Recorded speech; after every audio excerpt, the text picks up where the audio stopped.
Motorista de ônibus trabalhando, quase atingido por um pedaço de paralelepípedo. Quem está aqui no estúdio é o coronel Edmilson Santos, comandante da Polícia Militar do Espírito Santo. Coronel, quantos ônibus foram depredados essa noite? A gente viu ali uma ação muito violenta dessas pessoas atirando pedras nos ônibus. O senhor tem esse número? Bom dia, Mário. Foram 38 ônibus que foram danificados, depredados. E, mais importante informar, com pessoas dentro desses ônibus inclusive lotados, correndo risco de pessoas serem feridas durante esses atos de vandalismo, mais uma vez. O senhor tem registro de pessoas que ficaram feridas? Ou durante a manifestação, ou após a manifestação, nesses atos aí nos ônibus? Por enquanto, as pessoas que nós verificamos feridas foram próprios policiais militares, inclusive o subcomandante do Comando de Policiamento Ostensivo Especializado. Policiais militares ficaram feridos? Com pedradas. Quantos policiais? Aproximadamente 2. Né? Até agora, a informação que nós recebemos ontem, 2 policiais teriam sido apedrejados durante aquele problema que aconteceu em frente à Assembleia Legislativa. Agora a gente viu a polícia atirando também ali várias vezes com balas de borracha. Tem foto no jornal hoje de uma moça com a perna machucada. Em relação aos manifestantes, a polícia tem informação de quantos feridos? É o que a gente sempre orienta, que as pessoas se direcionem ou à corregedoria ou à polícia, ou à própria Polícia Civil, a fim de que a gente possa registrar esses fatos. Agora é importante sempre frisar o seguinte, que a ação da Polícia Militar, seja com gás de pimenta, spray, bomba de efeito moral e até mesmo a ação de afastamento dessas pessoas é sempre com o objetivo de não haver o contato físico, não haver agressão mútua. E esse é o papel que a Polícia Militar até hoje está fazendo, de não haver um enfrentamento corporal entre polícia e militar. Essa é a técnica orientada e a que realmente dá um resultado positivo na questão de evitar o enfrentamento corporal entre polícia militar e manifestantes. O enfrentamento corporal que o senhor fala é briga assim de braço? Isso. A polícia tenta manter distância dos manifestantes? Com certeza. Se você for observar em outros países, exemplo, na própria França, a ação da polícia lá é o contato físico, é o cacetete na mão e batendo no manifestante. E esse não é a nossa orientação. A nossa técnica é totalmente diferente, justamente para evitar que pessoas sejam agredidas, que pessoas acabam tendo lesões corporais. E, segundo a observação do comando da Polícia Militar, foi mais uma vez uma ação com sucesso da Polícia Militar. A gente entende essa explicação técnica do senhor, mas em contrapartida tem muita gente mandando e-mail para cá e avaliando que houve um excesso por parte da polícia. Francisco Moreira mandou e-mail para a gente, isso foi um massacre, a polícia não precisava agir dessa forma. O Rogério Barbosa diz que é contra o vandalismo, mas ele também percebeu excessos por parte da polícia. Houve excesso na avaliação do senhor? Por que a polícia tem que atirar assim já nas pessoas? A professora que faz um relato hoje para o jornal disse que a polícia mandou eles descerem ali da escadaria da Assembleia e já mandou atirando. Então, tinha gente que ia descer de fato e foi atingida. Presta bem atenção. Como iniciou a ação da Polícia Militar? Iniciou a própria filmagem da Gazeta mostrando pessoas chutando o vidro da portaria da Assembleia Legislativa e tentando ter um confronto mesmo corporal. E que justamente foi a hora que a Polícia Militar começou a agir a fim de retirar aquelas pessoas, que ali sim poderia acontecer de pessoas ficarem machucadas.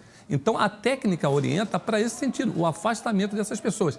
E nesse tumulto, quando as pessoas começam a querer utilizar de violência contra um prédio público, contra pessoas que estão ali, há necessidade de ação policial. Infelizmente, muitas pessoas que estão ali não têm a mesma intenção do que aquelas que começaram a provocar a confusão.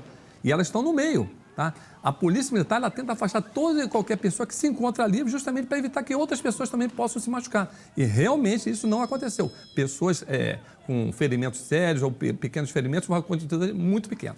Me perdoe insistir, coronel, sim, mas a gente problema. Houve muitos casos também, houve relatos até de colegas da imprensa de que estavam trabalhando e sem esboçar nenhum tipo de reação, foram atingidos por spray de pimenta. Não só colegas da imprensa, uma moça que foi detida também relatou hoje para o jornal A Gazeta que estava filmando a ação do policial e o policial foi detida só porque ela estaria filmando a ação do policial. É bom citar que sempre a ação da imprensa, a ação de qualquer pessoa que está ali filmando, é uma ação positiva, inclusive, para visualizar o que a Polícia Militar está fazendo. Se há excesso, como a gente sempre fala, a Polícia Militar ela faz treinamento e nós temos uma corregedoria justamente para os desvios de ação da Polícia Militar. Então, se há algum tipo de informação relativo a um procedimento em excesso por parte da Polícia Militar, a Polícia Militar irá apurar a fim de que a gente verifique se realmente houve responsabilidade ou não do policial militar. Mas deixar sempre bem claro, existe um treinamento específico para que o policial militar adote técnicas que resultem sempre em um dano menor, tá? Porque num momento de confusão é muito difícil evitar com que aconteça depredação e até mesmo pessoas serem feridas. A pessoa que se sentiu assim, vítima de um excesso por parte da polícia, imagino que ela vai se sentir um pouco constrangida de ir até um batalhão da polícia para registrar uma queixa ou uma ocorrência contra a polícia. Como é que ela faz para reclamar a corregedoria? Tem algum outro meio?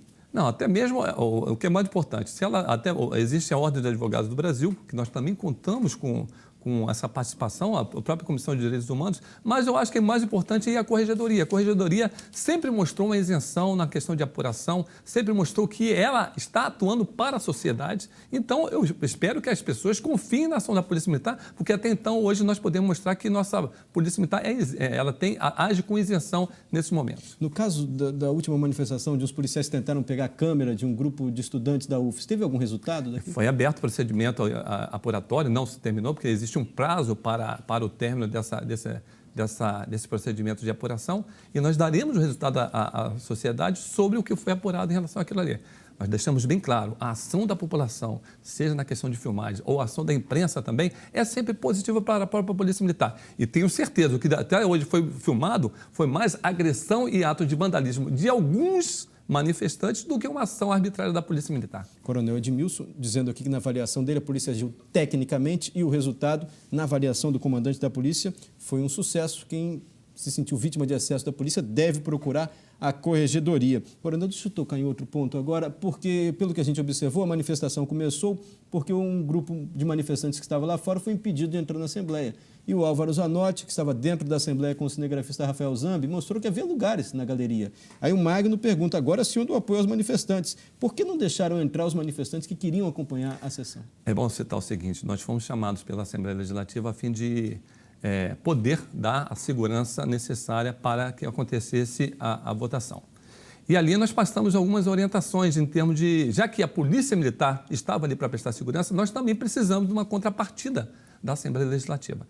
E o que nós orientamos foi justamente a questão de acesso seja ao plenário, seja a qualquer outro local. E nós orientamos, já que houve naquele outro episódio invasão de determinados locais, nós orientamos que fosse feita uma barreira para que as pessoas se direcionassem diretamente ao plenário. O que foi feito, foi atendido pela Assembleia. Porém, quanto à questão de quantitativo de pessoas, nós já inclusive demos uma orientação. Não falamos em quantitativo, mas falamos que de repente seria interessante que verificasse o quantitativo. Isso daí seria definido lá na hora. Tanto é que, após entrar os 60 manifestantes, houve uma negociação que foi até inclusive mostrada, poderia entrar até 30, 40 pessoas, e eles não aceitaram. Inclusive, exigiram a saída da Polícia Militar. Então, ali que começou realmente um entreveiro entre os seguranças da casa e os manifestantes. A Polícia Militar só agiu depois que começou o embate à porta da Assembleia Legislativa. Só deixar isso muito claro. A polícia orientou aos deputados, olha, é bom que haja uma restrição aqui no acesso. Correto. Mas quem definiu e disse o seguinte, só vão entrar 60 manifestantes, ainda que fiquem cadeiras vagas nas galerias. Foi a direção da Assembleia? Foi a presidência da Assembleia? Não, o que eu mais ou menos falei, nós já orientamos na questão de quantitativo de pessoas. Você viu muito bem, mostrou na filmagem ali, que depois que entrou um quantitativo, houve uma nova negociação para a entrada de outras pessoas. Então, essa quantidade de pessoas que iriam entrar estava sendo definida ali naquele momento, entendeu? Pela polícia? Não, pelos seguranças e com um apoio da Polícia Militar. Estava o Coronel Wilderson e o Coronel o Mutz lá, presentes, dando uma orientação quanto a isso daí. Então, o quantitativo não estava especificado. Apenas nós orientamos na questão de negociação, ajudamos na negociação, infelizmente os manifestantes não aceitaram, e o que mais eles exigiram? Não foi nem a entrada de mais pessoas, foi a saída da Polícia Militar. A polícia, inclusive, orientou que poderia entrar, inclusive, mais gente, desde que houvesse uma negociação pacífica, o que não aconteceu. Então a polícia diz, olha, tem 60, a gente permite que entrem mais 40, mas os manifestantes não aceitaram. Isso aí, isso. E essa determinação de entrar 60 primeiro, foi da polícia ou foi da Assembleia? Não, isso daí não foi definido. Foi na hora ali. Foi na hora ali, né? A gente verifica justamente na questão de segurança. Quando nós verificamos que há necessidade de um controle melhor e até mesmo uma restrição no acesso, aí sim houve o diálogo, tentativa de diálogo por parte da Polícia Militar e segurança da Assembleia, mas não houve esse diálogo por parte dos manifestantes. Perfeito. Está aqui a avaliação do comandante da Polícia Militar do Espírito Santo sobre tudo o que aconteceu ontem. Nós também tentamos ouvir manifestantes, ouvimos manifestantes ontem lá na Assembleia reclamando de excesso, li aqui alguns e-mails também de outras pessoas reclamando de excesso, mas está aqui a posição oficial da Polícia Militar sobre tudo o que aconteceu ontem na Assembleia Legislativa. Estou agradecido pela presença mais uma vez aqui no Bom Dia Espírito Santo. A Polícia Militar está sempre presente para garantir a segurança da comunidade. Espero que a população compreenda o nosso papel, porque o nosso maior papel é a segurança. Obrigado, Coronel. A gente continua falando sobre tudo o que aconteceu na Assembleia, agora mais com o olhar voltado para a política. Radamés Amorim, nosso comentarista, voltava de férias ontem, estava indo para a Assembleia acompanhar a sessão. Como é que foi sua chegada à Assembleia, Radamés? Mário, foi muito tumultuada, muito tensa, né? Porque eu cheguei um pouquinho antes de a sessão começar e aí no momento em que eu e outros repórteres da Rede Gazeta chegávamos ao local, era exatamente o momento em que começava o confronto aí na escadaria da Assembleia entre os manifestantes e a polícia. E essa tensão, Mário, no início ela seguiu por toda a sessão, né? Durante toda a sessão a gente ouvia no plenário, nas dependências da Assembleia, eu ouvia aí o barulho do lado de fora das bombas, os tiros. Enfim, todo aquele confronto que estava acontecendo do lado de fora era ouvido dentro da Assembleia e isso causava muita preocupação a todo mundo que estava dentro da casa, porque a impressão que a gente tinha era de que a qualquer momento a Assembleia poderia ser invadida e poderia haver também um confronto dentro das dependências da casa, Mário. Não aconteceu. Aconteceu fora e que confronto, como a gente observou nas imagens. Você conversou com o presidente da Assembleia, com representantes da mesa diretora, como é que eles avaliaram isso tudo, essa decisão de não ocupar as galerias pelos manifestantes?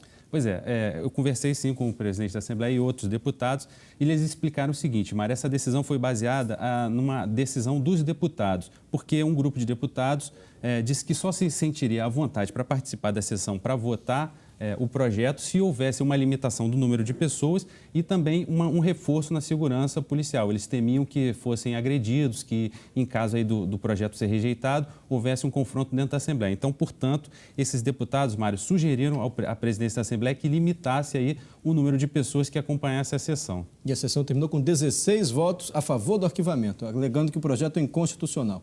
Exatamente, Mário. O parecer do deputado Gildevan Fernandes foi no sentido de que o projeto ele é contra a Constituição e não pode ser aceito pela Assembleia. E qual foi o principal argumento dele? O principal argumento, Mário, foi o de que a Assembleia não tem poder para cancelar um contrato entre uma empresa e o governo. Isso, se tivesse que acontecer esse cancelamento, teria que partir da própria empresa e do governo. Então, portanto, a Assembleia não teria poderes para interferir nessa questão. Já o deputado Euclério Sampaio, que propôs o decreto, alegra que o Estado estadualizou algumas vias. Isso, então, se representaria uma falha no contrato e, por isso, o contrato deveria ser quebrado. Ouvimos aqui o Radamés dizendo o que defende o deputado Gildevan, que é da Comissão de Constituição e Justiça e pediu o arquivamento do processo. E agora o outro lado. Também ouvimos o advogado André Moreira, que acompanhou a manifestação, e ele disse que vai pedir que a sessão de ontem seja anulada, porque a maioria dos manifestantes não conseguiu entrar na Assembleia.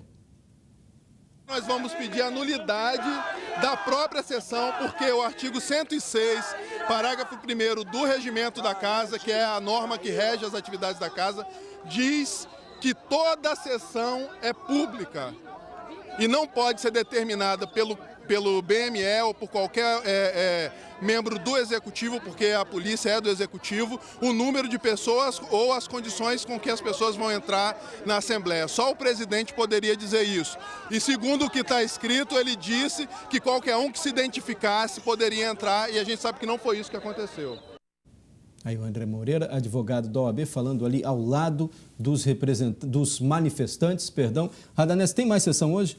Hoje tem sessão, Mário, ao que tudo indica, se não houver aí novos protestos, né, novas confusões, tem sessão hoje sim e amanhã também. Depois a Assembleia entra em recesso por 15 dias e aí só retoma os trabalhos em agosto. Sexta-feira agora, então? Quinta-feira começa o recesso? A partir de quarta-feira. Se correr tudo dentro da normalidade, quarta-feira é a última sessão desse semestre e aí a Assembleia só volta os trabalhos a partir de agosto. Será que essa alegação do advogado André Moreira de que não havia manifestantes, população ali no plenário acompanhando num número maior, pode anular mesmo a sessão? Isso vai ser encaminhado para a Assembleia ou para a Justiça? Pois é, alguns deputados, inclusive ontem durante a sessão, Mário, questionaram essa questão da limitação do número de pessoas e questionaram, inclusive sugeriram ao presidente da Assembleia que suspendesse a sessão. Então, o comando da Assembleia achou por bem realizar a sessão e a votação ontem. Ainda existe, em tese, ainda existe sim a possibilidade que entrem com recurso para suspender essa sessão de ontem, Mário. Agora, Radamés, os manifestantes reclamam que queriam acompanhar a sessão, mais pessoas lá no plenário, nas galerias, acompanhando a sessão. O Álvaro mostrou, tinha muita cadeira vazia lá. Você viu isso também? Sim, havia bastante espaço, sim, nas galerias, Mário. Uma parte, como foi mostrado na reportagem, uma parte das galerias foi ocupada, sim, por pessoas da casa, por servidores, assessores de deputados. Assessores de deputados? Assessores de deputados, sim, e uma parte pequena também de manifestantes. Mas, como eu disse no início, houve uma decisão da Assembleia de limitar o número de pessoas de fora, de manifestantes participando, acompanhando a sessão, porque havia o temor de que, durante a sessão, houvesse um conflito dentro do Legislativo, dentro das galerias, e isso pudesse acabar atrapalhando, prejudicando pessoas e machucando os deputados, inclusive, né? Radanésio.